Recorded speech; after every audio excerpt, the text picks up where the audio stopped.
Hii ni siri ambayo watumiaji wengi wa iPhone bado hawajaifahamu na ni salama kwa ajili ya usalama wa iPhone yako ikiibiwa. Kama unatumia iPhone, save hii video ili nikakufundisha step by step jinsi ya kufanya hii setup. Nenda kwenye setting, fungua screen time setting. Nenda moja kwa moja kwenye content and privacy setting. Nenda kwenye passcode and face ID, don't allow. Nenda kwenye account, don't allow. Nenda kwenye lock screen time setting, weka password ambayo ni tofauti na password yako ya kufungulia simu. Weka done. Maana yake ni kwamba hakuna mtu yoyote atakayeweza kuaccess simu yako endapo imeibiwa. Hawezi kuaccess account yako, face ID wala passcode.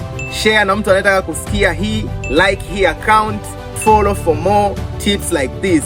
Sweet Phone Center tuko hapa kwa ajili ya kukupa matumizi salama ya smartphone yako kila siku. Thank you.